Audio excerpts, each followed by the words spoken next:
hermanos. Permítanme orar, por favor. Bendito Dios, altísimo Padre celestial, Jehová de los ejércitos, en el poderoso nombre con el que te hiciste visible en la tierra, imagen del Dios invisible, Jesucristo, nuestro amado Señor y Salvador, te damos gracias, Señor, por este tiempo que nos das para poder estudiar tu palabra y que tu Santo Espíritu nos enseñe, alumbra los ojos de nuestro entendimiento, ensancha nuestros corazones, Señor, que seas tú el que nos edifiques, nos exhortes y nos consueles, Señor. Te amamos sobre todas las cosas porque tú nos amaste primero, no porque nosotros hayamos hecho algo para poder amarte, sino porque tú lo hiciste, Señor, y tú circuncidaste nuestros corazones y por eso ahora te amamos. Gracias, Señor Jesús, por morir en la cruz y resucitar a nuestro favor. Gracias por sellarnos con tu Santo Espíritu. Ponemos este tiempo en tus manos y te pedimos que seas tú el que nos enseñe. En tu santo y poderoso nombre, nuestro gran Dios y Salvador Jesucristo. Amén. Amén, hermanos. Vamos a comenzar. La lección pasada estuvimos estudiando, gracias a Dios, sobre la 10ª plaga. Y vimos de forma cristocéntrica cómo está el evangelio escondido, el cordero pascual escondido, en la sangre de los corderos, en la sangre de los corderos que marcó los dinteles y los postes de las casas de los israelitas, para que el ángel de la muerte al pasar no tuviera dominio sobre los primogénitos de Israel. Sin embargo, vemos cómo todos los primogénitos de Egipto, incluyendo no solamente de los seres humanos, sino también de las bestias y de sus animales, perecieron, ¿verdad? Recordemos que Israel representa al primogénito hijo de Dios, porque de la tribu de Judá, una de las 12 tribus de Israel, salió el Mesías, el Salvador, nuestro Señor Jesucristo. Entonces Egipto retuvo 400 años en esclavitud a Israel, al principal que representaba el hijo primogénito de Dios. Por lo tanto, Dios atacó los primogénitos de Egipto, ¿verdad? Esa fue la razón de que vino la 10ª plaga. El faraón tenía un corazón sumamente endurecido, pero Dios actuó con la 10ª plaga e hizo que el faraón mismo los corriera de sus tierras. Sin embargo, podemos ver más adelante que este endurecimiento regresa y va a perseguir a Israel, ¿verdad? Al desierto. Vamos a la lección 64. Bienvenida, hermana Marta. Dios te siga bendiciendo, amada hermana. Bienvenida, hermana Fanny. Tengan sus Biblias a la mano, amados hermanos, y vamos a la página. Gracias, hermano. Buenas noches a todos. Bendiciones. Buenas noches. Gracias. Adiós, hermana. Y entonces, miren, vamos a la página 64 de nuestro discipulado digital. Si no lo tienen, ahí lo vamos a volver a compartir en el grupo de WhatsApp de Bíblico Edificando que Dios nos proveyó.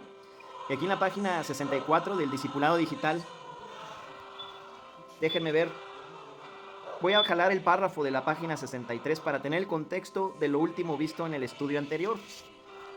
Este estudio de la 10ª plaga, amados hermanos, reiterando lo de la lección anterior, es sumamente importante porque es uno de los pasajes donde se vislumbra el evangelio, el testimonio de Jesús en cuanto a la sombra de lo que vino más adelante, de una forma muy sorprendente. La sangre de los corderos marcados en los dinteles y los postes de las casas de los israelitas, y cómo ahora la sangre de Cristo ha sido rociada en nuestras almas por la presencia del Espíritu, como dice el apóstol Pedro, ¿verdad? Ok, claro que sí, hermano Ángel. Al final, primeramente Dios, voy a enviar el link del grupo bíblico Edificando para que ustedes puedan unirse al grupo que Dios nos proveyó y puedan recibir las grabaciones de los estudios, los futuros links de los estudios bíblicos también, entre materiales de devocionales, el secreto para ser libre del poder del pecado según la Biblia, no según las filosofías cristianas, y de escatología bíblica también. También compartimos predicaciones expositivas versos por versos de algunos pasajes de difícil interpretación, acomodando lo espiritual a lo espiritual, con la palabra del Espíritu, no con nuestro propio pensamiento, sino con la sabiduría que proviene de lo alto de Dios. Él la da a quien se la pide, ¿verdad? Abundantemente y sin reproche. Ok, gracias, hermana Fanny. No sé si será mi internet o tal vez la aplicación, pero ahorita acabo de activar los datos, ¿verdad? Para que no haya ese problema del internet. Ahí espero que todos me oigan bien. Bien, entonces, jalando el último párrafo de nuestro estudio anterior, veíamos Éxodo 12:46, vamos a nuestras Biblias y vamos a Éxodo capítulo 12, verso 46. Se comerá en una casa y no llevarás de aquella carne fuera de ella, ni quebraréis hueso suyo, porque este cordero que tenían que sacrificar los israelitas como su celebración de la Pascua, tenía que ser el primogénito, puro, sin defecto, sin quebrarle un solo hueso, porque representaba a Cristo, el verdadero Cordero que quita el pecado del mundo, que fue lo que dijo Juan el Bautista en Juan 1:29 cuando vio al Mesías prometido en el Antiguo Testamento manifestarse en vivo y a todo color en el río Jordán, ¿verdad? Entonces aquí dice en el último párrafo de la página 63, Dios siempre ha sido el mismo. Nunca permitirá que alguien se salve por su propia cuenta. Recuerden, uno de los atributos incomunicables de Dios es la inmutabilidad. El orden de Melquisedec, rey de justicia, príncipe de paz, rey de Salem, es para determinar que la gracia de Dios ya existía desde antes de los tiempos de los siglos, tal como nos indica 2 de Timoteo, capítulo 1, verso 9. Vamos a buscarlo, amados hermanos. 2 de Timoteo, capítulo 1, verso 9. Eso es lo que significa ese orden de ese sacerdocio. No piensen ustedes que existen dos supremos sacerdotes, que Melquisedec es uno y Jesucristo es otro. Jesucristo es Melquisedec. Melquisedec es Cristo preencarnado en el Antiguo Testamento. Abraham le dio los diezmos de todo en Génesis capítulo 14, verso 20. Melquisedec, más que un nombre, es un título, rey de justicia, Hebreos 5. Rey de Salem, Salem es Jerusalén, ciudad de paz en hebreo. Ahora miren, 2 de Timoteo 1:9. Entonces, como el sacerdocio es inmutable y tiene dos cosas seguras que anclan el sacerdocio inmutable de Cristo, la promesa y el juramento. Eso está en Hebreos capítulo 6, versículo 14 al 18, por dos cosas inmutables, la promesa y el juramento. Entonces, el atributo de la inmutabilidad de Dios es sumamente importante para poder discernir que el plan de Dios para salvar a la humanidad desde antes de su creación siempre fue como Él lo haría y no como nosotros trataríamos de ganarnos la salvación con nuestras obras. Eso es una religión. Las religiones tienen en común una cosa. Puede que tengan muchas diferencias, ¿verdad? Puede ser que algunos tengan profetas, un profeta llamado Mahoma, otro llamado Joseph Smith, otro llamado Mormón, otro llamado Charles no sé qué, pero lo que tienen en común todas las religiones es que todas proveen el mismo sistema de salvación a través de obras, de la obra meritoria del hombre, y eso es un falso evangelio, eso es un evangelio anatema. El apóstol Pablo lo dijo en Gálatas 1:8, porque si a nosotros o un ángel del cielo os predicare un evangelio diferente del que os hemos predicado, el tal sea anatema. Y anatema es una palabra muy fuerte que quiere decir maldito, alguien que está condenado al infierno, alguien que no es de Jesús, pero está predicando a otro Jesús diferente o un falso evangelio. La salvación es completamente por gracia a través de Jesucristo y el hombre pecador descendiente de Adán no interviene ni atribuye nada para su salvación, más que lo único que hemos puesto es mucho pecado, y este ya lo habíamos heredado previamente de Adán. Segunda de Timoteo capítulo 1, verso 9. ¿Nos lo puedes compartir, hermana Marta, porfa? Lo tengo, sí. Pues Dios nos salvó y nos llamó para vivir una vida santa. No lo hizo porque lo mereciéramos, sino porque ese era su plan desde antes del comienzo del tiempo para mostrarnos su gracia por medio de Cristo Jesús. Amén. Gracias, hermana Marta. Amén. Amén. Aquí en la 1960, la Reina Valera, fíjense bien la parte final del versículo 9. Bueno, voy a leer todo desde el principio. Quien nos salvó y llamó con llamamiento santo, no conforme a nuestras obras, sino según el propósito suyo y la gracia que nos fue dada en Cristo Jesús, ¿dónde? Antes de los tiempos de los siglos. Es importante saber que la gracia existe desde antes de los tiempos de los siglos. Es aquí donde los argumentos de maestros legalistas se terminan. Argumentos como que la ley ya existía desde la eternidad o que la ley la rompió Satanás en el cielo, porque aquí tenemos una prueba indubitable de que la gracia de Dios existía antes de que el tiempo existiese. Antes de Génesis capítulo 1, verso 1, en el principio Dios creó los cielos y la tierra, la gracia de Dios ya existía antes de los tiempos de los siglos, antes del tiempo, antes del espacio, antes de la materia. El plan maravilloso de Dios de salvar al hombre pecador por medio de la obra del Cordero de Dios, Jesucristo, ya estaba presente. Jesucristo fue inmolado desde antes de la fundación del mundo. Vamos al libro de Apocalipsis, capítulo 13, versículo 9. Y esto tiene que ver mucho con la explicación bíblica de la triunidad de Dios, no la explicación católica de la Trinidad, la explicación bíblica de la Trinidad. Porque hay una pluralidad en Génesis capítulo 1, 27. Hagamos al hombre conforme a nuestra imagen, conforme a nuestra semejanza. Y enseñaré en los peces del mar, en las aves de los cielos, en las bestias de la tierra. La gracia de Dios ya existía desde antes de los tiempos de los siglos, según de Timoteo 1:9. El verbo del Padre, que es Jesús, había salido del seno del Padre antes de la fundación del mundo. ¿En qué parte de la Biblia lo podemos demostrar? Esto es algo difícil de discernir y más difícil de explicar. Solamente el Espíritu Santo nos puede dar su sabiduría para poderlo comprender.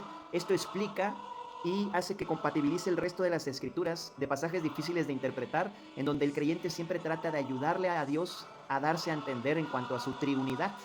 Y la Trinidad de Dios no necesita ser explicada a través de argumentos humanos, sino que la misma Biblia realmente nos enseña acerca de esto. Vean lo que dice Apocalipsis 13, verso...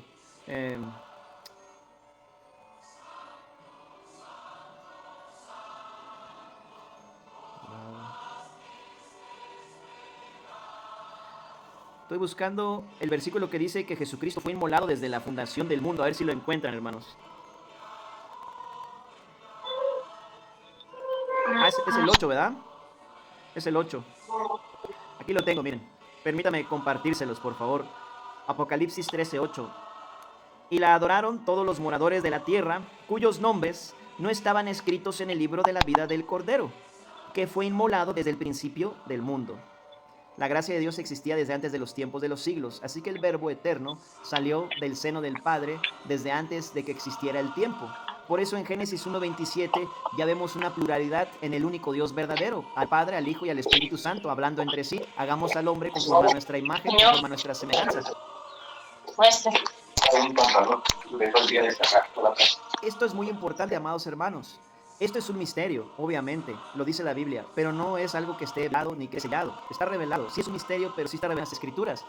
Segunda de Timoteo, capítulo 3, verso 16, nos lo aclara. Dice que es un misterio, pero que sí está revelado. Indiscutiblemente, grande es el misterio de la piedad. Dios fue manifestado en carne. Está hablando de Jesucristo.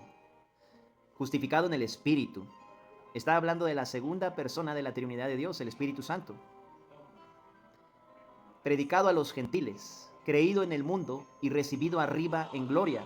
Está hablando de la resurrección y la ascensión de nuestro gran Dios y Salvador Jesucristo.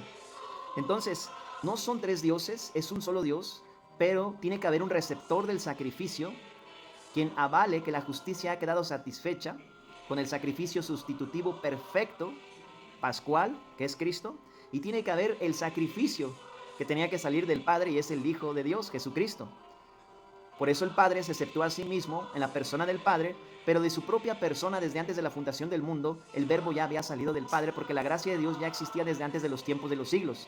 Entonces, al entender cómo, por lo menos un poco a través del discernimiento del Espíritu Santo, cómo es que está conformado este Dios único y verdadero, y cómo es la misma esencia y la misma sustancia en sus tres personas, que conforman la misma identidad al único Dios vivo y verdadero, podemos entender que su plan de salvación, también dentro de los atributos de Dios, Él ya tenía un previo conocimiento de quién creería en Él y quién resistiría al Espíritu Santo y escogería la muerte en vez de escoger la vida. Y en base a ese trazo omnipotente y poderoso de Dios, donde Él tiene un previo conocimiento de todo en tiempo pasado, tiempo presente y tiempo futuro, Él ya sabía las almas de generaciones futuras que se arrepentirían y creerían en Jesús. Y Él ya sabía las almas de generaciones futuras que endurecerían sus corazones y resistirían al Espíritu Santo y escogerían la muerte en vez de escoger la vida, como las almas de esa generación judía que aparece en Hechos capítulo 7. En Hechos capítulo 7 podemos ver a Esteban predicando el Evangelio cronológicamente, y podemos ver que Esteban está predicando a unos judíos de duro corazón, y estos judíos resisten al Espíritu Santo y Esteban se los dice. Ahora la pregunta es, ¿acaso Dios no sabía que esos judíos le iban a rechazar? ¿Acaso Dios no sabía que estos judíos iban a apedrear a Esteban? ¿Acaso Dios no sabía que Saulo de Tarso iba a consentir la muerte de Esteban en Hechos 7? Claro, Dios tiene un previo conocimiento de todo. A Dios nadie lo sorprende. Dios sabe lo que hay después de la vuelta y al siguiente camino y al día siguiente y 1000 años después. Dios tiene un conocimiento impresionante, abismal, de todas las cosas por suceder, que han sucedido y sucederán. Entonces, Dios tiene el atributo de la omnisciencia, de la omnisapiencia, y Él, en su plan salvífico, había determinado que su Verbo saliera de su seno antes de comenzar la creación. ¿Por qué esto es así? Porque la gracia de Dios tiene que ocupar el primer lugar en el plan maestro de Dios, que ejecutó sobre la cruz cuando Cristo se manifestó a su debido tiempo para salvarnos. Y de una forma más profunda es lo que podemos ver en 2 de Timoteo 1:9. Dice que la gracia de Dios existía desde antes de los tiempos de los siglos. Habla del tiempo humano, Cronos. Desde el tiempo de Dios, Kairos, la gracia de Dios ya estaba existente.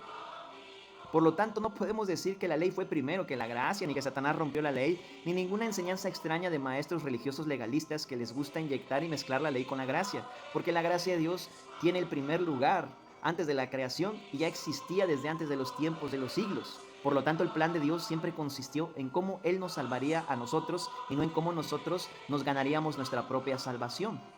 Ahora miren, Apocalipsis 13:8, la parte final, dice: el libro de la vida del Cordero que fue inmolado desde el principio del mundo.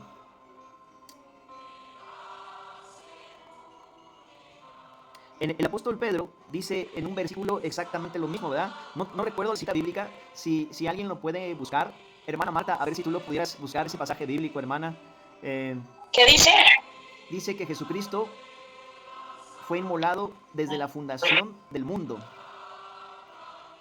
Espérate. Antes de la fundación del mundo, perdón. Antes de la fundación del mundo. Fundación. Vamos a ver. Tan raro que dice, se encuentra en 1 de Pedro 1, 19, 20. Gracias, hermana. Vayamos a 1 de Pedro 1, ¿verdad, hermana? 19 y 20. Sí, dice 1 de Pedro 1, 19, hasta el 20. Adelante, hermana. Voy a buscarlo, ¿vale? Sí, aquí lo tengo, hermana. Busquemos. Bueno. Aquí lo tengo, permítame compartirlo. Miren, 1 de Pedro 1, 19 y 20. Gracias, hermana Marta. Sino con la sangre preciosa. Es en el 20. Bueno, no te preocupes.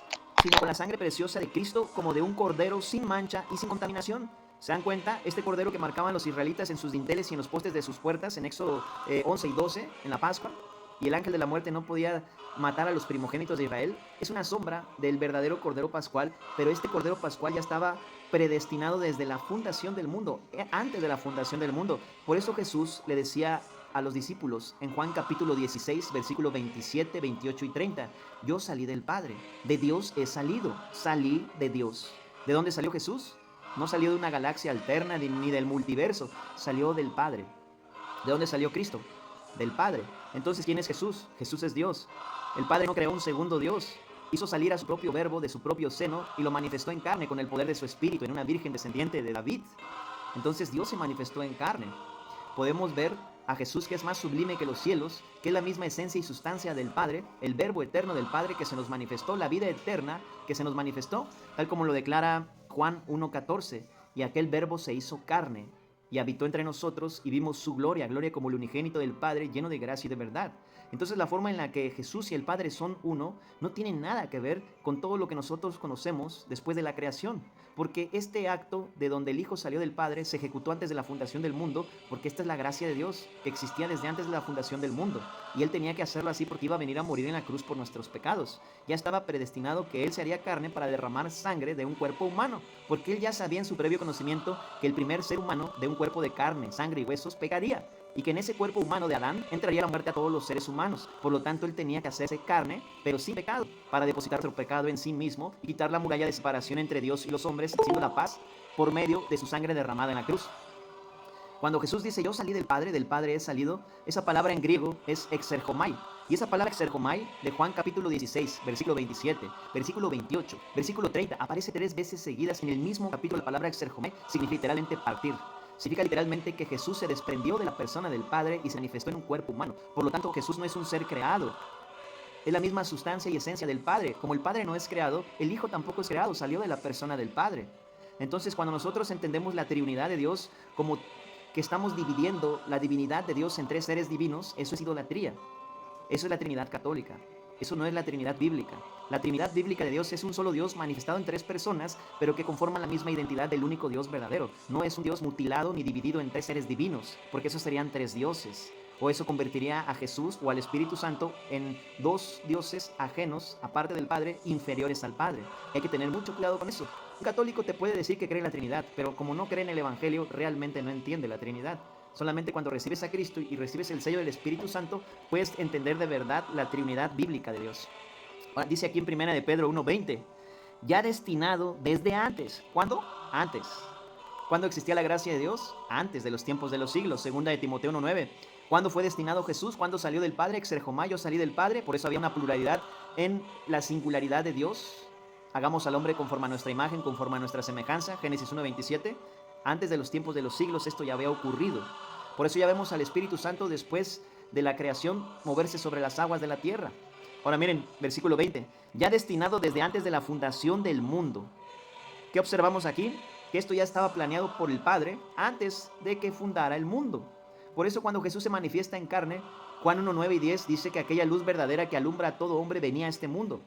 A mí me impresiona el versículo 10, siempre que lo leo, medito en ese pasaje y quedo maravillado. Y dice que Jesús estaba en el mundo y que el mundo por Jesús fue hecho, pero el mundo no le conoció. Imagínense eso, el creador supremo del universo se hizo un hombre y paseó por Israel, por esta tierra, pero no vino a ver cómo se sentía ser un ser humano, como algunos piensan. Vino a darse a sí mismo en sacrificio por nuestros pecados, a intercambiar su vida santa, perfecta y pura por nuestras vidas pecaminosas, sucias y con destino al infierno. Él vino a salvarnos, vino a resucitar de los muertos en favor de todos nosotros. Entonces, déjenme repetir el versículo nuevamente. Ya destinado desde antes de la fundación del mundo, pero manifestado en los postreros tiempos por amor de vosotros, y mediante el cual creéis en Dios, quien le resucitó de los muertos y le ha dado gloria, para que vuestra fe y esperanza sean en Dios. Ahí está, hermanos. Bueno, dice aquí en el estudio, Dios siempre ha sido el mismo, nunca permitirá que alguien se salve por su propia cuenta. ¿Se acuerda cómo rechazó las hojas de higuera de Adán y Eva? Se hicieron en el huerto del Edén. Dios también rechazó la ofrenda de Caín, porque no estaba de acuerdo con sus instrucciones. Dios le dijo a Noé que hiciera el arca exactamente como le había instruido. En la misma forma, los israelitas tenían que hacer todas las cosas exactamente como Dios le había dicho a Moisés. Es en los términos establecidos por Dios. Dios es un Dios 3 veces santo. Nuestro Dios, no hay maldad en él. Sí, es amor, dice primera de Juan 4:8, pero es un amor puro, santo y perfecto que no es permisivo con el pecado. Por lo tanto, Dios no puede ser injusto consigo mismo y permitirle al pecador entrar al cielo por sus buenas obras, porque proviene de una naturaleza manchada y caída que le quedamos de Adán. Sin embargo, Dios es misericordioso y en su gran misericordia, Él, sabiendo que el pecador no puede acercarse a su santidad 3 veces elevada, Él mismo se acercó a nosotros, haciéndose inferior a los ángeles en un cuerpo humano. Imagínense nada más. Por un lado tenemos a un ser espiritual creado por Dios, que era un querubín protector, a quien se le había asignado un santuario, pero se corrompió por la multitud de sus contrataciones. Ezequiel 28 y Isaías 14, Satanás, el lucero de la mañana. Este ser espiritual creado por Dios quería ser como Dios. Se exaltó, se enalteció su corazón. Hizo 5 declaraciones del yo en Isaías 14. Yo seré semejante al Altísimo, yo pondré mi trono junto a las estrellas de Dios, etc. Y por otro lado, vemos a quien expulsó a Satanás. Lucas 10:18, Jesús dijo, yo veía a Satanás caer del cielo como un rayo. A Jesús, mediador de un mejor pacto, que Él sí es Dios, pero no estimó el ser igual a Dios como cosa a que aferrarse, sino que se despojó de sí mismo. Vean ese contraste entre Dios al hacerse carne y un ser espiritual creado por Dios que quería ser como Dios. Vean la humildad de Jesús.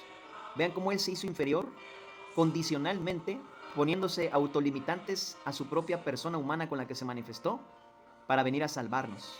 Sufrir cansancio en el desierto, tener sed en el desierto.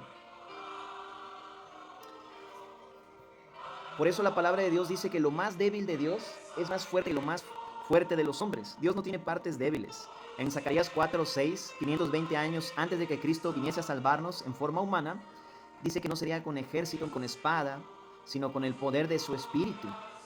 Jesucristo no venció a Satanás con su poder temible, destruyéndolo. Lo venció en la cruz. Satanás no veía venir esto. Satanás pensó que por ver al verbo del Padre en un cuerpo humano en un desierto, pensó que podía ser tentable, y Satanás fracasó.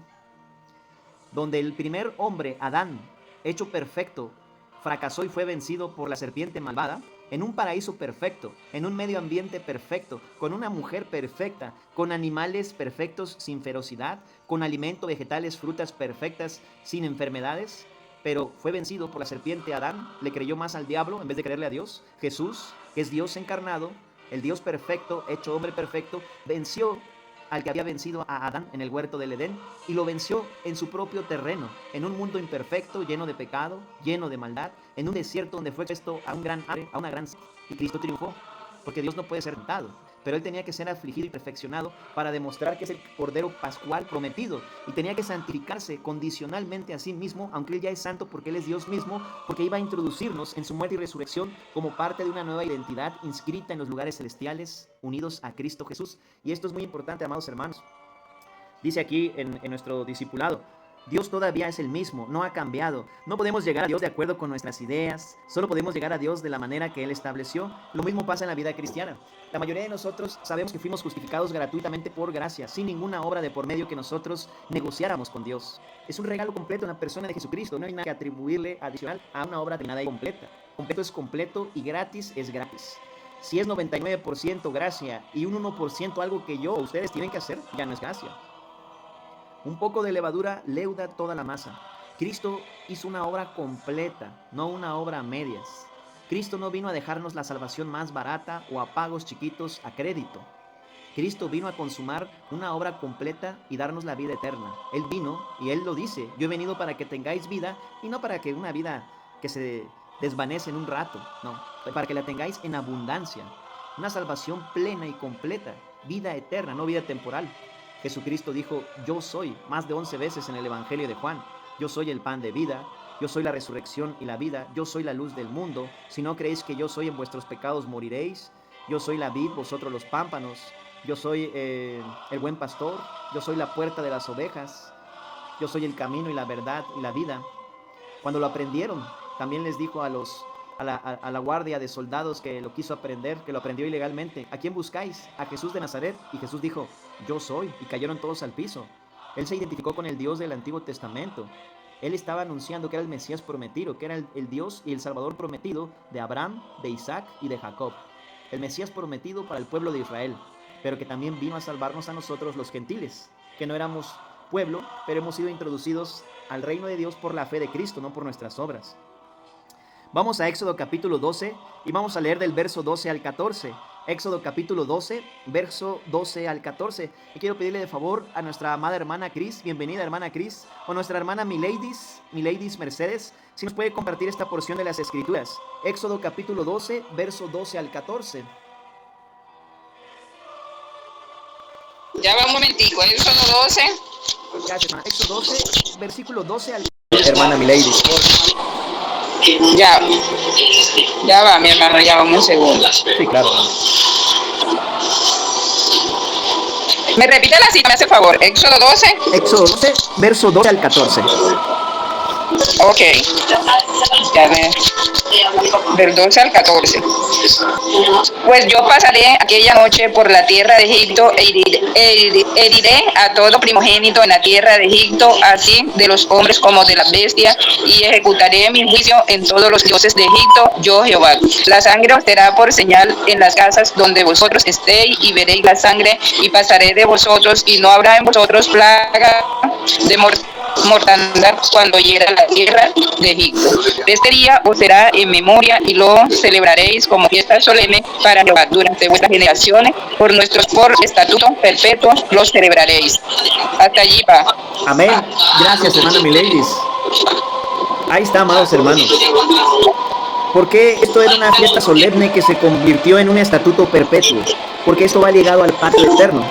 ¿Se acuerdan, amados hermanos, que en lecciones pasadas estudiamos los 8 pactos bíblicos? Y cómo tienen una participación dentro de las 7 dispensaciones bíblicas, los 8 pactos bíblicos. No estoy hablando de la teología pactual, estoy hablando de los pactos que aparecen en las mismas 7 dispensaciones. ¿Y se acuerdan del pacto eterno, que es antes de los 7 pactos posteriores?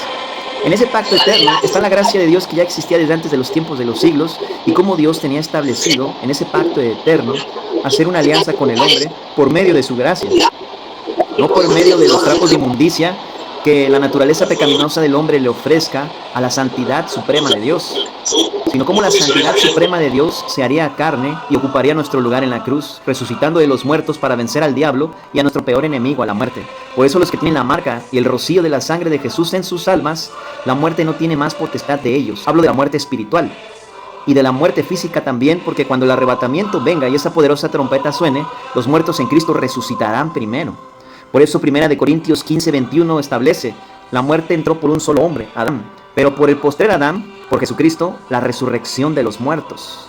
Cristo venció. Cristo es el pacto, el cumplimiento del pacto eterno. Ese estudio de los pactos es importante, hermanos. Si más adelante Dios dispone, lo volvemos a repasar. Ya lo estudiamos, los 8 pactos que aparecen en la Biblia. Por ejemplo, podemos ver en el huerto del Edén, en la dispensación de la inocencia, el pacto adámico. ¿Y en qué consiste esto? Bueno, una dispensación es un periodo de tiempo. Dispensación en el griego quiere decir oikonomía.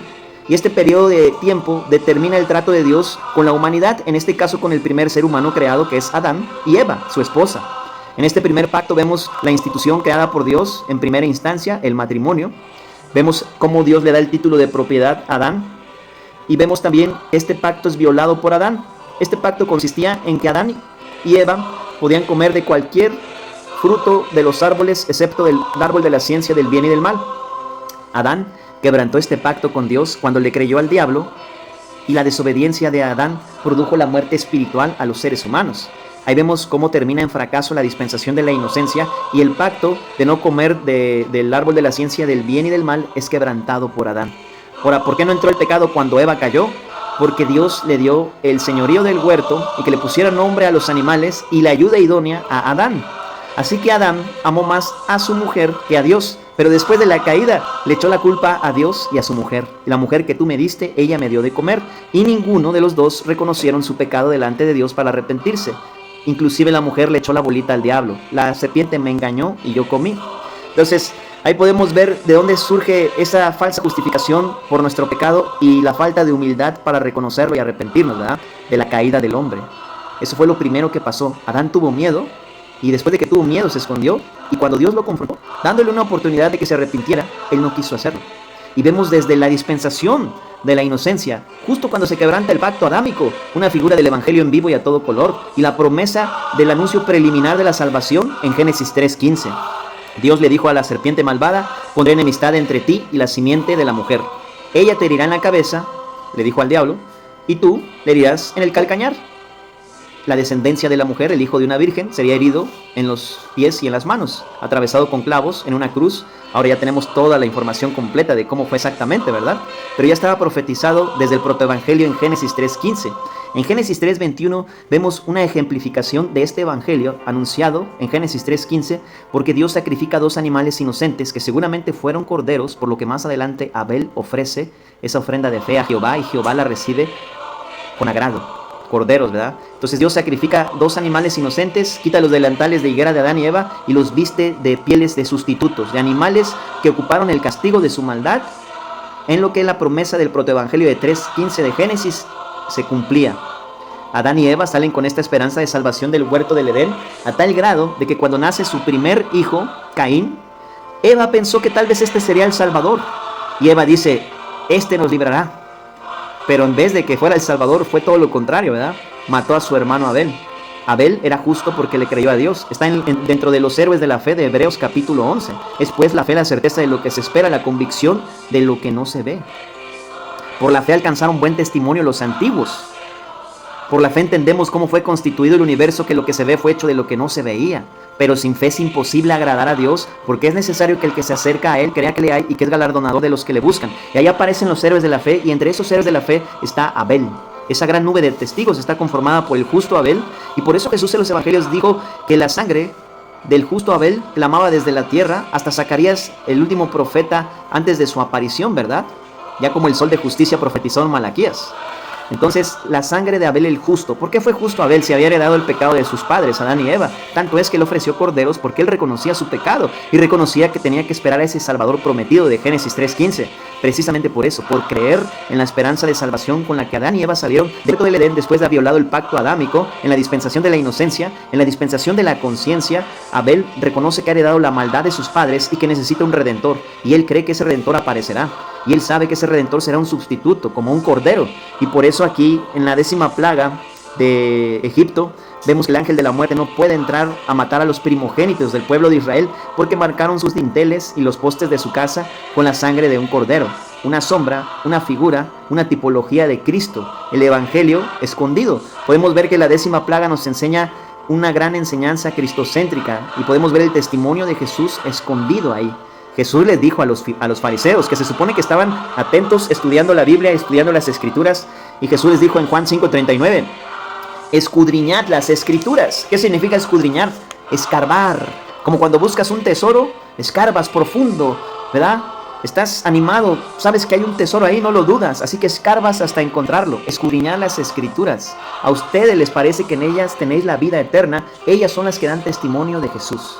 Y el testimonio de Jesús, hermanos, es el espíritu de la profecía. Y el espíritu de la profecía es el evangelio de Jesús. Apocalipsis 19, versículo 10.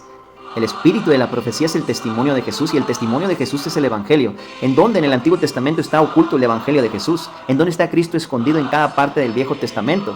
Por eso este estudio trata de la creación a Cristo. Y ya vimos que la gracia ya existía desde antes de los tiempos de los siglos, ¿verdad? Dice aquí en nuestro estudio: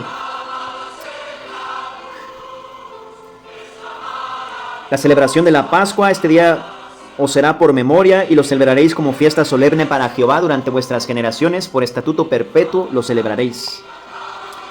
Es la tercera fiesta judía. Cristo mismo cumplió la celebración de la fiesta cuando se dejó colgar en esa cruz. ¿Cómo se sentiría usted si esto se le pidiera hacer hoy? Se puede imaginar el tremendo miedo que tuvieron los israelitas. Ellos sabían que Dios haría lo que decía. Ya habían visto las 9 plagas anteriores. Ya habían visto los piojos, las ranas, las tinieblas, el agua convertida en sangre. Todo esto, el granizo, ¿verdad? Entonces ellos estaban completamente seguros de que Dios cumpliría su palabra. Dice aquí: ellos sabían que Dios haría lo que decía y ellos no tenían alternativa sino obedecer. Vamos a Éxodo capítulo 12, verso 28. Éxodo capítulo 12, verso 28. Y si alguien lo quiere compartir, adelante, amados hermanos.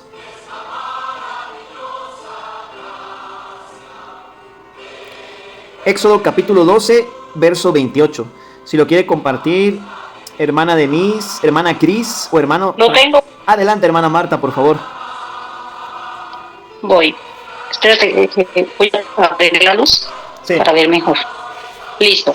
Así que el pueblo de Israel hizo tal como el Señor había ordenado por medio de Moisés y Aarón. Amén. Amén. Gracias, hermana Marta. Amén.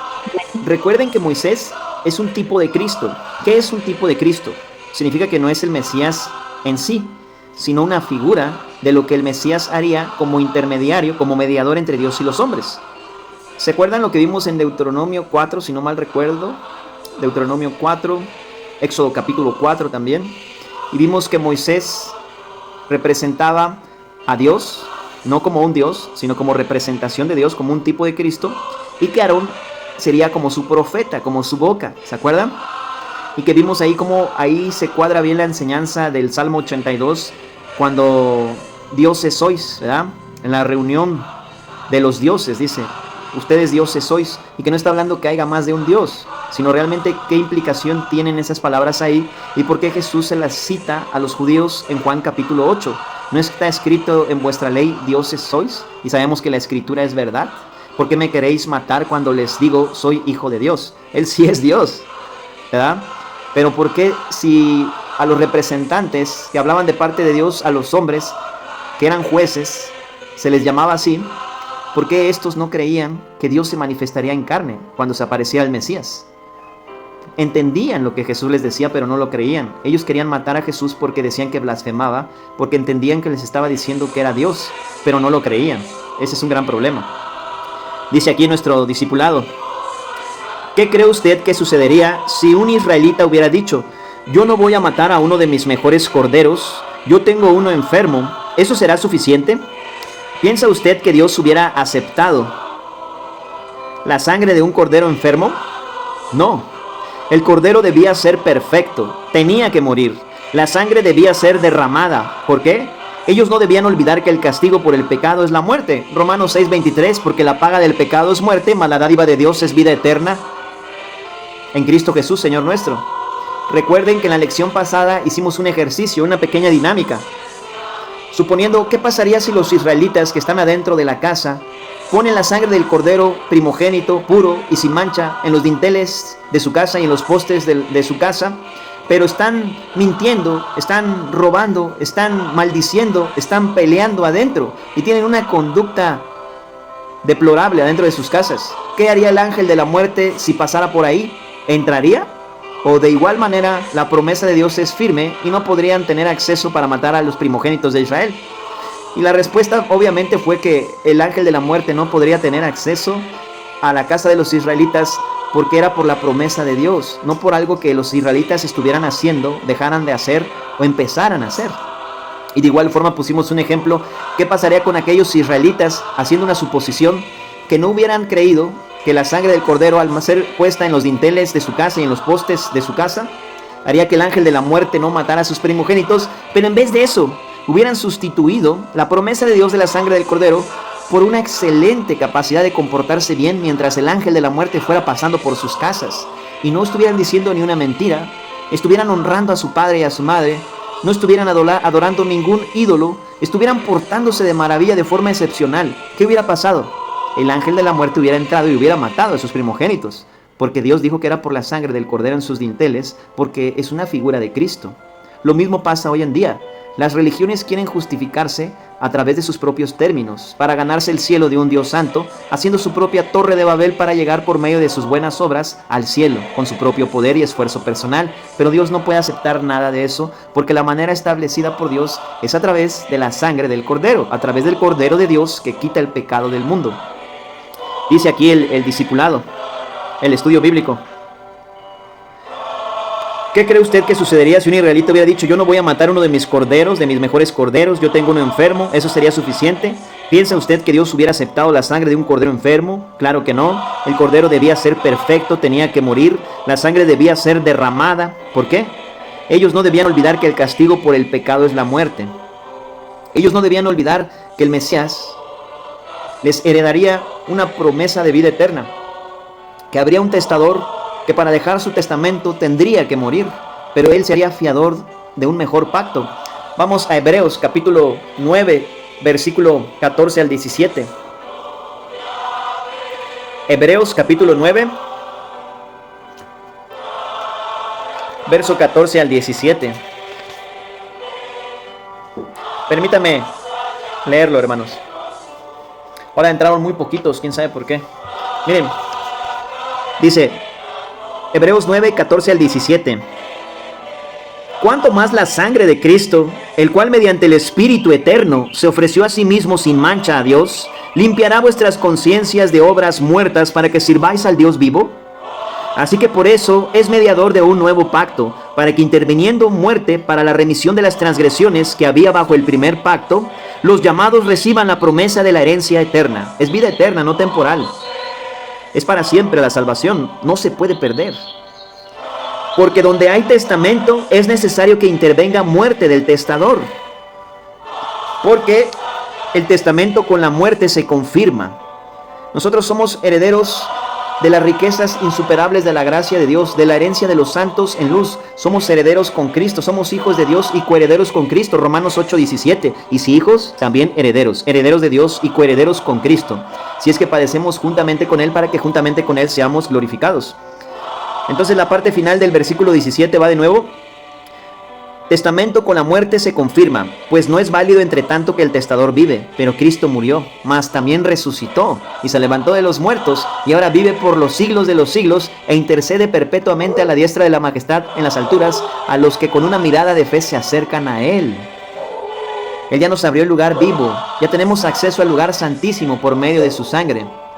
El pecado ya no puede condenarnos más, porque Cristo ya pagó con su muerte la penalidad total de nuestros pecados.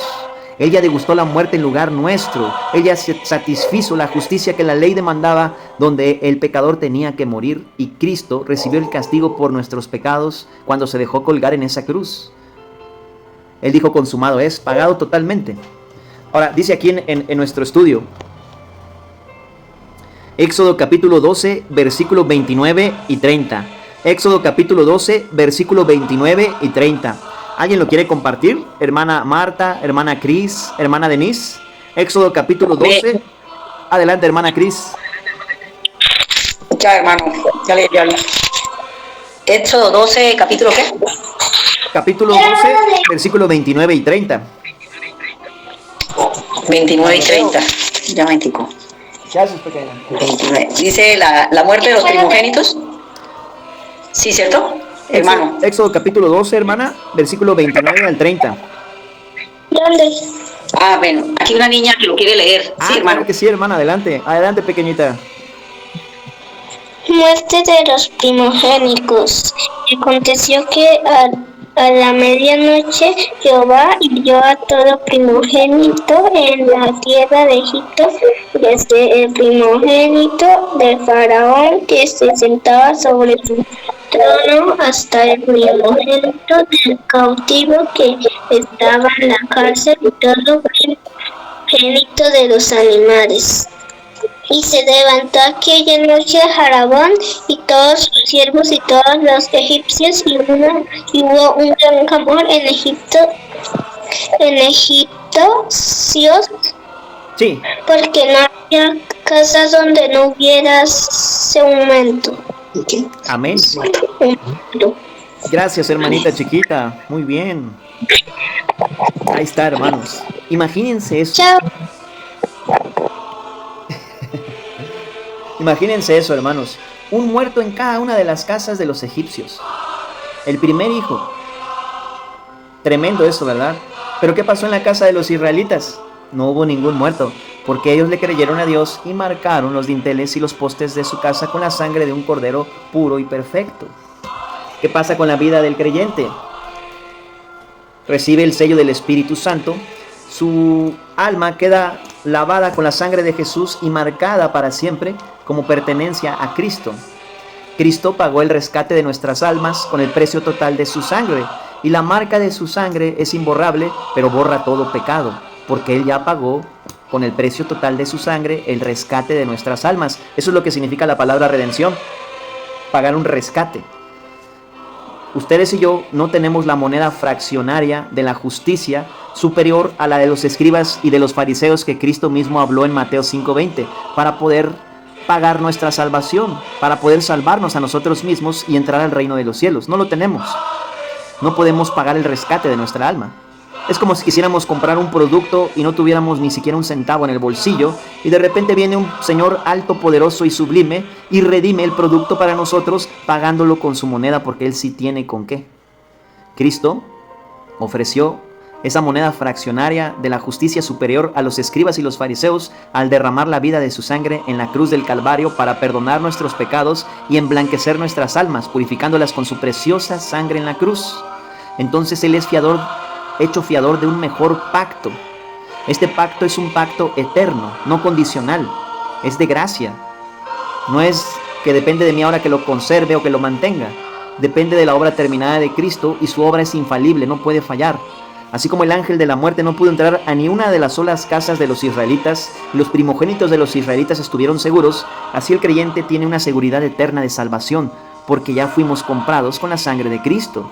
Solamente que la voluntad de Dios es que glorifiquemos a Cristo en nuestros cuerpos, ¿verdad? No que desperdiciemos su gracia viviendo de forma incoherente a lo que ahora somos en Cristo, unidos a Él en su muerte y resurrección. Pero ese es otro tema diferente. Hay que aprender a separar la doctrina en términos de la justificación y la doctrina en términos de la santificación. Porque si no separamos esas dos cosas, vamos a pensar que entonces hay versículos que enseñan como que tal vez la salvación se puede perder, o que yo le puedo añadir un grado más de justicia a la obra completa y terminada de Cristo a mi favor. Y eso no se puede hacer. Lo que Cristo hizo es completo. Estamos plenos en Él. Tenemos una santificación posicional, porque con una sola ofrenda Jesucristo hizo perfectos para siempre a los santificados. Hebreos 10:14. Y no importa cuántas veces siga yo cayendo en este cuerpo mortal, la promesa de Dios es que Él ya no se acordará de mis pecados ni de mis transgresiones. Hebreos 10:17. Ahora, ¿es por eso que debo seguir pecando? No, no está enseñando eso tampoco, pero eso ya compete a temas de la doctrina de la santificación progresiva, condicional, no en temas de la santificación posicional perfecta en Cristo. Pecaremos para que la gracia abunde en ninguna manera. Y luego te dice por qué, Romanos 6:2, porque los que hemos muerto al pecado, ¿cómo viviremos aún en él? Es incompatible que un creyente con una nueva naturaleza nacida de nuevo y resucitada con Cristo viva en pecado, porque su nueva naturaleza es incompatible con el pecado y 100% compatible con la santidad de Dios. pero ese estado posicional perfecto tiene que irse trasladando de gloria en gloria a la misma imagen como por el Espíritu del Señor de forma progresiva y gradual. Por eso una cosa es la santificación posicional, con un solo acto de justicia hecho por Cristo, quedamos hechos perfectos posicionalmente en los lugares celestiales, pero otra cosa es la santificación progresiva condicional, en donde cada día avanzamos hacia la madurez espiritual y somos formados más a la imagen de Cristo. Y eso es poco a poco, y ni siquiera el apóstol Pablo lo alcanzó.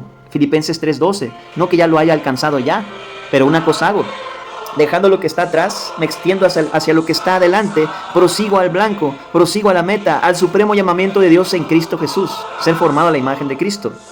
No somos salvos por obras, pero cuando la vida de Cristo se reproduce en nuestra condición terrenal aquí en la tierra, entonces las obras del Espíritu fluyen desde los lugares celestiales, y eso tendrá un impacto eterno en el tribunal de Cristo, ¿verdad?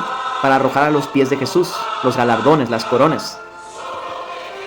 Dice aquí en nuestro estudio: cada primogénito egipcio y del ganado de los egipcios murió. Recuerde que el castigo por el pecado es la muerte. Romanos 6:23. ¿Quién se lo sabe de ustedes? Romanos 6:23. Yo creo que todos, ¿no? ¿Alguien lo quiere decir que ya se lo sepa? Romanos 6:23. Porque la paga. Mardoqueo, ven, hijo.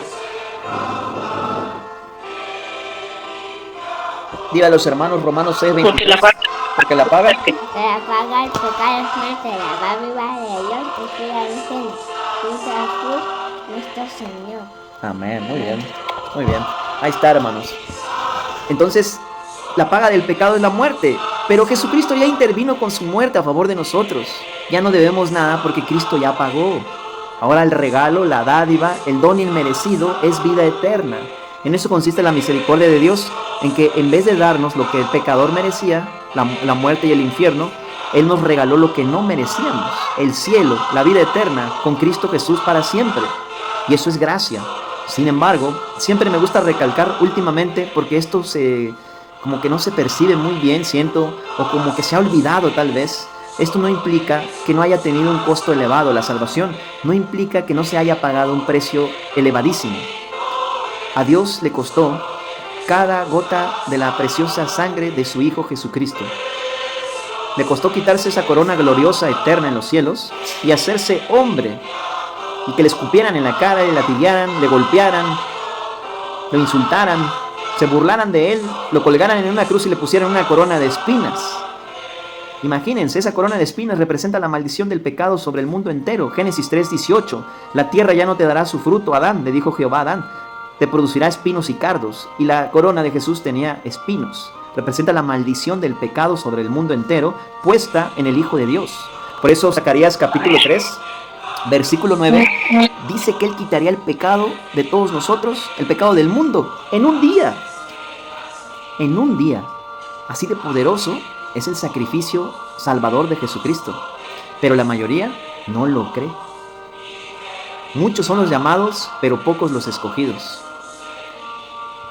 Es muy difícil que un descendiente de Adán renuncie a sus propias obras y tire por la borda toda su vida religiosa, todas esas décadas de costumbres religiosas que le ha costado, que ha pagado dinero, que ha hecho mantas, que ha dado dinero para ser santitos, que ha dado dinero al Teletón, a los hospitales, a la iglesia, y no puede decir simplemente todo eso es basura, no me puede salvar. No puede renunciar a eso. No puede creer que eso no pueda ganarle el favor de Dios. No puede creer que esas obras van a contribuir para llevarle al infierno, porque están reemplazando a Cristo. Están pisoteando al Hijo de Dios y lo están sustituyendo con obras provenientes de su ser pecaminoso, que no puede agradar a Dios. Es tremendo eso. Por eso Jesús, en un sentido de la justificación, siempre usamos este texto para la santificación, pero en esta ocasión, en términos de la justificación, Lucas 9:23 les decía a todos: el que quiera venir en pos de mí, niéguese a sí mismo, tome su cruz cada día y sígame. Alguien que tiene en su mano derecha la confianza en sus buenas obras y en su mano izquierda sus tradiciones religiosas y costumbres, no puede tomar el regalo de la salvación. Oye, recíbelo. No puedo, es que tengo las manos llenas. Suelta lo que tienes en las manos. Deja de tener esperanza en ti mismo. No puedes ir al cielo por tus obras. Necesitas creer en la obra de Cristo en la cruz, en el poder de su resurrección. Él hizo la obra porque tú y yo no podemos hacer nada. Cristo salva, y en ningún otro nombre hay salvación, porque no hay otro nombre debajo de los cielos dado a los hombres en quien podamos ser salvos. Solo Cristo salva, porque hay un solo Dios y un solo mediador entre Dios y los hombres, Jesucristo hombre, el cual se dio a sí mismo en rescate de todos, de lo cual se dio testimonio a su debido tiempo. Primera de Timoteo capítulo 2 versículos 5 y 6. Y por eso es tan difícil que un hombre religioso, ¿verdad?, alguien como un fariseo, renuncie a toda su falsa justicia y deje de proclamar su falsa bondad y se arrepiente y venga a los pies de Cristo. Sin embargo, para Dios no hay nada imposible. Dios manda que resplandezca la luz de su evangelio y quebranta cualquier corazón, no importa qué tan altivo sea. Para Dios no hay imposible. Él de antemano ya sabe quién le va a recibir y quién le va a rechazar. Entonces nosotros prediquemos el evangelio sin hacer acepción de personas, sin ideas preconcebidas de que porque este es muy católico, o que porque este es un testigo de Jehová, o este es muy mormón, o este es muy religioso, no le voy a predicar porque se va a ofender, o así se va a morir este porque ya no va a cambiar. No, a nosotros no nos corresponde convencer a las personas, eso lo hace el Espíritu Santo, pero si estamos dudando del poder del evangelio y por eso no nos acercamos a la gente, deberíamos de avergonzarnos, hermanos. Eso está mal. Imagínense, ¿ustedes creen que a Dios le agrada que nosotros nos apoyemos en nuestra propia prudencia al predicar su evangelio y estemos haciendo destitución de personas? No, a este no le voy a predicar porque yo creo que... No, pues si lo que yo creo no interesa aquí. Quien mira los corazones es Dios. Se le va a predicar, ya sea un testimonio para salvación o un testimonio de dolor de muerte para muerte, eso yo no lo sé, pero Jesucristo ama el alma de esa persona, independientemente de si va a creer o no va a creer en Él, y a nosotros lo único que nos corresponde es exponer su alma al Evangelio de Jesús, y no estar escatimando que porque es muy religioso, ¿para qué le voy a predicar? Si es muy católico, de hueso muy colorado, y no sé qué tantos términos usamos luego, o a veces cosas tan torpes. Una vez, miren, una hermanita, estábamos en evangelismo, y había una casa muy bonita, muy elegante, que se ve que eran de personas muy pudientes. Y la hermana no quería tocar ahí porque decía que eran ricos. Y le digo, oye hermana, entonces si un rico se muere, ¿un rico no va al infierno? ¿O paga su salvación con dinero? Explícame, ¿en dónde puedo yo encontrar eso en la Biblia? Y se sintió avergonzada, pues. No, es que les tocas por el interfón y te hablan por la bocina. O luego sale la muchacha, la sirvienta, me dice. Oye, pues la sirvienta también tiene un alma, también se le puede evangelizar. ¿O crees tú que Jesús no ama a las sirvientas? No importa, no empecemos a hacer etiquetas a las personas. Nosotros prediquemos el evangelio fielmente a diestra y a siniestra, a ricos, a pobres, a sanos, a enfermos, a importantes, a no importantes, a toda criatura.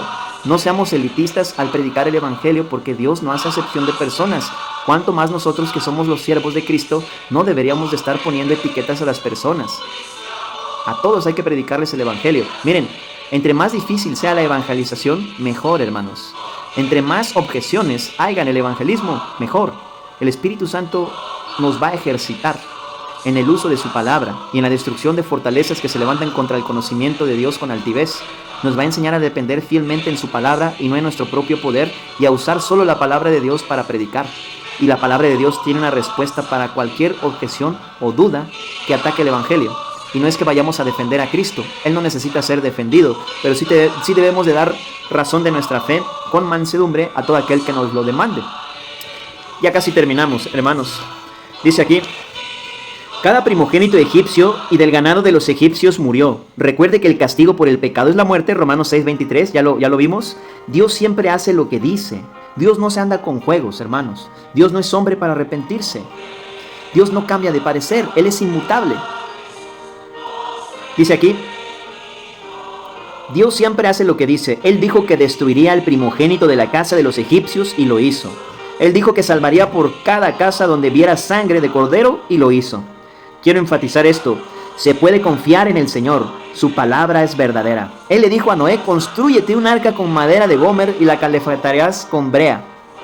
Tardó 120 años en construirla porque Noé le creyó a Dios. Si no le crees a Dios, no puedes construir un arca de... no recuerdo cuántos estadios medía el arca. 3 estadios o 30 estadios, lo he olvidado. Pero imagínense, 120 años construyendo un barco gigantesco. Si Noé no le hubiera creído a Dios, él no empieza ni siquiera a hacer semejante obra de construcción. Y mientras él hacía todo eso, dice el libro de Hebreos y dice el apóstol Pedro que él era pregonero de justicia. Se burlaban de él porque no llovía en esos entonces. Dios hacía destilar un rocío de la tierra para regar y cultivar la tierra. Entonces estos pensaban que Noé estaba loco Noé les pregonaba la salvación, que se arrepintieran, pregonero de justicia, pero ellos no le creyeron a Noé. Pero Dios dijo que iba a traer un diluvio, y todo lo que sale de la boca de Dios tiene un cumplimiento. Él le dijo a Noé, súbete tú, junto con las otras 7 personas, su familia, 8 en total, sus hijos y sus nueras, y una pareja de cada animal, o 7 parejas de cada especie de animal, ¿verdad? Los que Dios escogió. Y después abrió las fuentes de los abismos, y rompió las nubes de los cielos, e hizo caer un tremendo diluvio sobre la tierra, y mató a todo ser viviente terrestre. Imagínense eso. Se cumplió lo que había salido de la boca de Dios. Lo mismo va a pasar después del arrebatamiento. Jesús dijo que va a regresar, que Él va a venir. Él dijo que nos va a librar de la ira venidera. Primera de Tesalonicenses 1, verso 10. Y esperar de los cielos a su Hijo Jesucristo, quien resucitó de los muertos y quien nos librará de la ira venidera. Él va a venir. Pero también la ira venidera va a acontecer después de la venida de Cristo por su iglesia. Y va a haber una tribulación cual nunca la ha habido en la tierra. Y las personas clamarán adentro de las cuevas a las montañas que caigan encima de ellos. Clamarán a la muerte que venga a ellos, pero la muerte huirá de ellos. Descenderán bolas de granizo de aproximadamente 34 kilos sobre sus cabezas. El sol matará a la 1/4 parte de los habitantes de la tierra.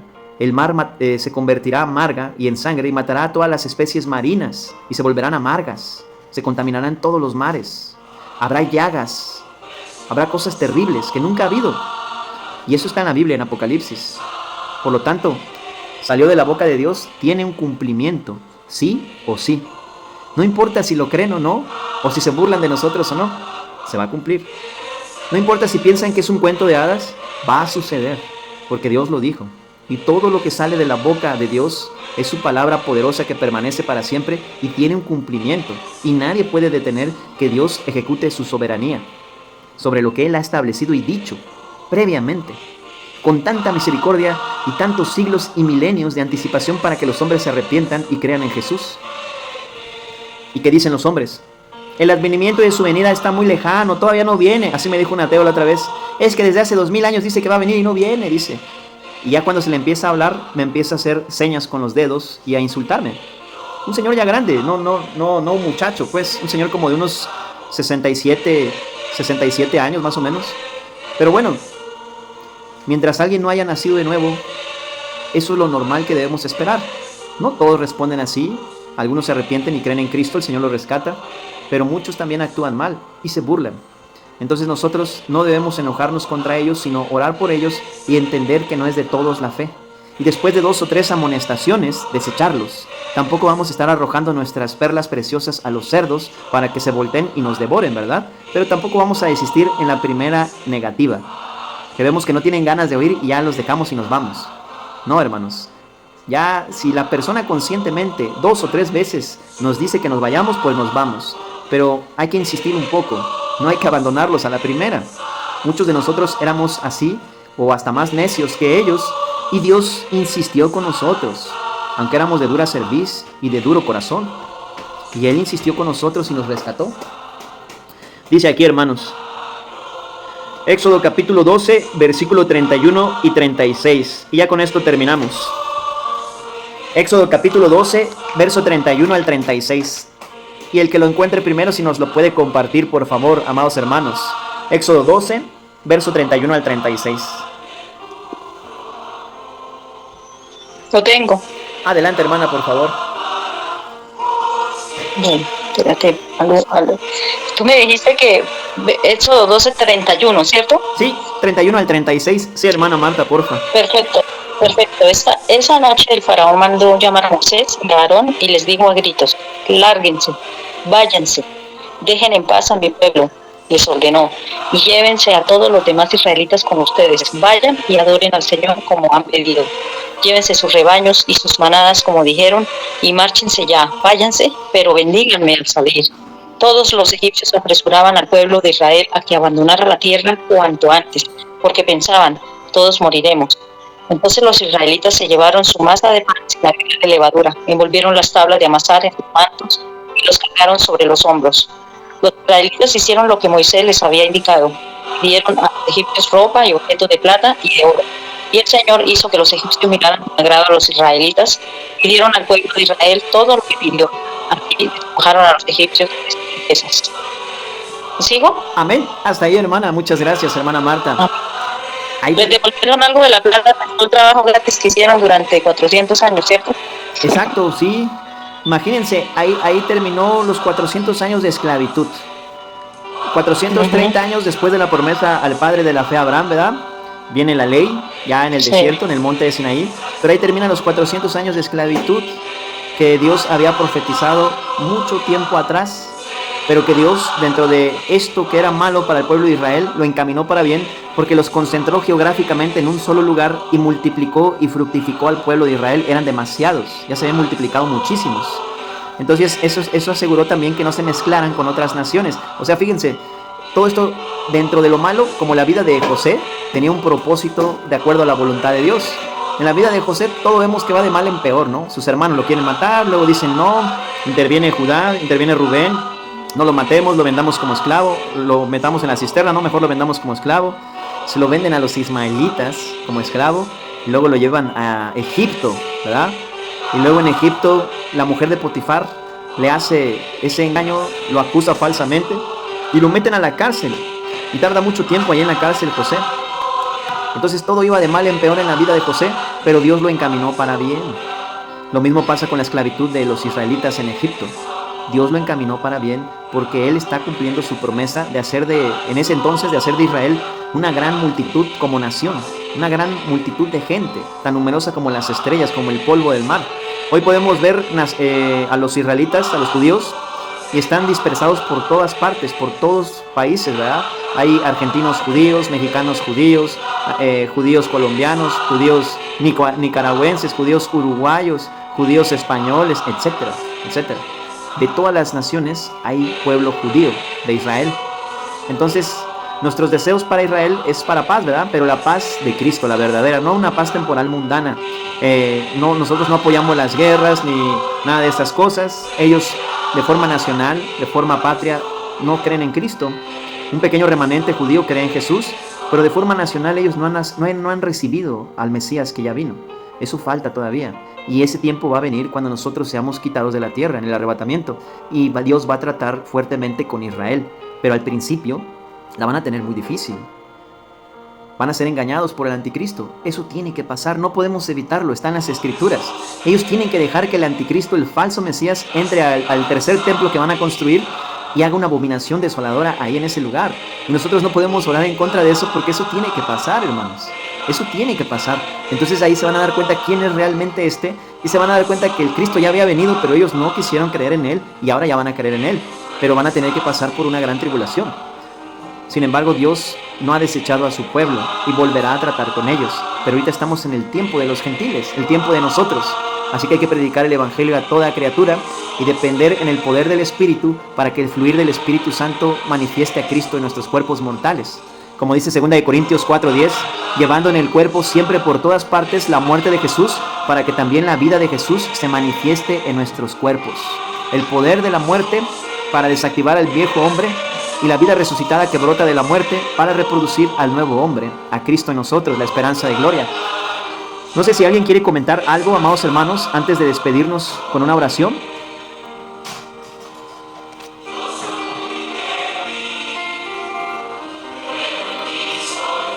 Si no hay ninguna pregunta ni ningún comentario, pues vamos a despedirnos. Y me gustaría pedirle de favor a nuestro hermano Paco o nuestra hermana Marta si nos pueden despedir con una oración.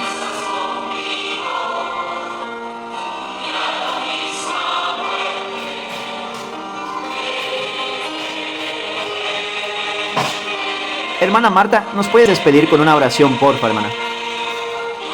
Sí, Señor, claro que sí. Padre Santo, te agradecemos, Señor, por este día, por nuestras vidas, Señor, por esa salvación tan grande, Señor, que nos has regalado mediante tu Hijo Jesús, Señor, escogida, Señor, desde antes de la fundación del mundo, fue planeado para nosotros, Señor. Te damos gracias, Señor, porque tú nos estás enriqueciendo con tu palabra a través de este curso, Señor, por medio del hermano Martín, Señor, para que nosotros seamos también sembradores de tu palabra, llevemos tu palabra, como dice tu palabra, la fe viene por el oír y el oír por la palabra de Dios. O sea que no solamente basta que seamos intercesores, sino que también queremos tu palabra, Señor. Te damos gracias, Señor, te alabamos y que ojalá los que participamos los martes en este curso, Señor, florezca y tengamos la valentía, Señor, la valentía y el querer como hacer tu voluntad. En el nombre de tu Hijo Jesús, que así sea. Amén, amén y amén. Amén. Gracias a Dios, amados hermanos y hermanas. Si Dios lo permite, nos vemos este jueves para nuestro estudio de escatología. Es como que un jueves sí, un jueves no, casi, ¿verdad? Primeramente Dios, hermano. Sí, Señor. Y gracias, hermano. Gracias a Dios, hermana Marta. Y pues ojalá que el Señor venga antes por nosotros y entonces ya nos veremos en el tercer cielo con Jesús, hermanos. La gracia y la paz de nuestro gran Dios y Salvador Jesucristo con ustedes. Igualmente, hermano. Despídete, Rubén. Ahí está la hermana chiquitita, hermana Cris. Hermano Panchito. Ahí está Pau y Aranza. Ven, hijo. Sí, aquí está, hermano. Ven, pequeñito. Hola, Martín. Hola, Pau, ¿cómo estás? Hola. Ahí está Pau. Ahí está tu Amigo, Pau, mira. Sí. Hola, Martín. Hola. Hola. Es mi favorito, es para